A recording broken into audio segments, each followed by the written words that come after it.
Hello students, let us understand the following question. If alpha and beta are zeros of the quadratic polynomial p of s is equal to 3s square minus 6s plus 4, then the value of alpha upon beta plus beta upon alpha plus twice in bracket 1 upon alpha plus 1 upon beta plus में 3 alpha into beta is.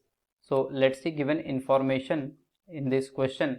तो हमें क्या दे रखा है, एक polynomial दे रखा है p of s is equal to 3s square minus में 6s plus 4 and its two zeros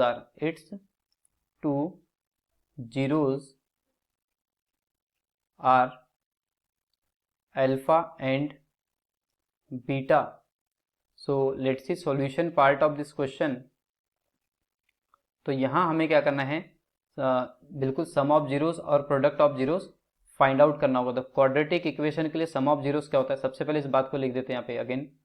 p of s is equal to 3s square minus में 6s प्लस में 4. तो सम ऑफ जीरोस क्या हो जाएगा, सम ऑफ जीरोस क्या होता है, minus coefficient of x divide by coefficient of x square.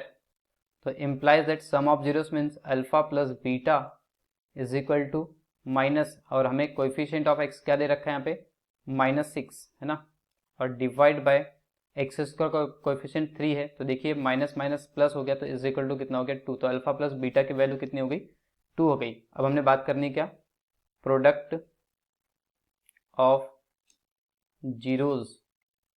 ये होता है क्या, constant term divide by coefficient of x square. तो हमें कांस्टेंट टर्म, चलिए product of zeros means alpha into beta की बात चल रही है. तो कांस्टेंट टर्म हमें कितना दे रखा है, 4, और कोएफिशिएंट ऑफ एक्स स्क्वायर तो कितना दे रखा है, 3 दे ही रखा है अपने को, है ना. यहाँ पर रखना होगा हमें वैल्यू कितनी, कांस्टेंट टर्म की 4 और दिस इज 3. तो alpha into beta is equal to 4/3 आ चुका है. नाउ अब वैल्यू किसकी फाइंड आउट करनी है, एक्चुअली हमें alpha upon beta plus beta upon alpha plus 2 in bracket 1 upon alpha plus 1 upon beta और प्लस में 3 अल्फा इंटू बीटा. तो इसको, इस एक्सप्रेशन को क्या करते हैं, अल्फा प्लस बीटा और अल्फा इंटू बीटा में कंप्लीटली कन्वर्ट कर देते हैं.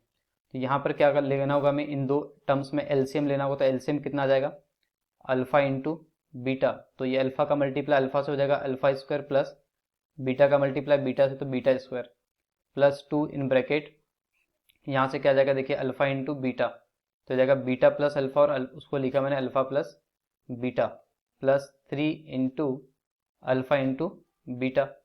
तो एक्चुअली अब हम आइडेंटिटी जानते हैं, a प्लस बी का whole square is equal to A square plus B square plus में 2ab. तो यहाँ से हमें A square plus B square की वैल्यू चाहिए. तो क्या हो जाएगा, A square plus B square is equal to A plus B का होल स्क्वायर माइनस में 2ab.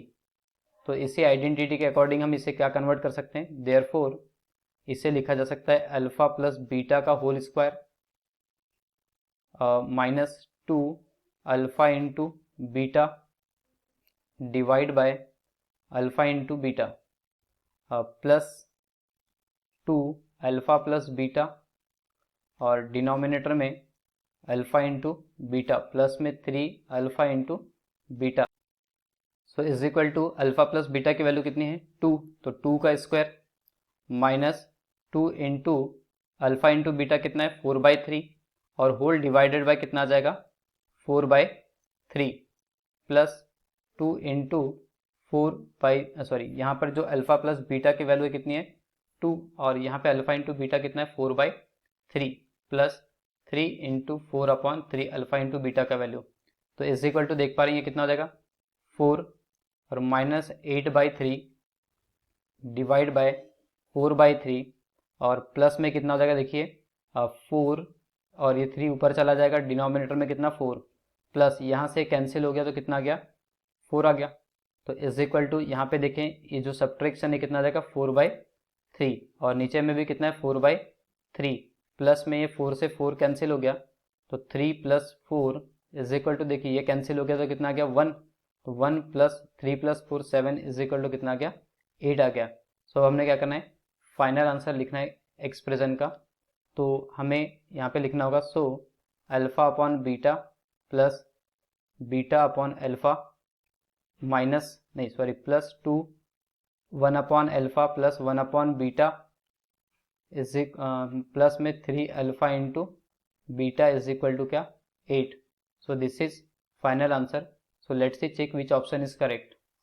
सो हम देख पा रहे हैं कि ऑप्शन सी जो है हमारे आंसर से मैच कर रहा है, तो इसे हम फाइनल आंसर में इंक्लूड कर देंगे। Hence option C is correct. I hope you understood by this solution. Thank you.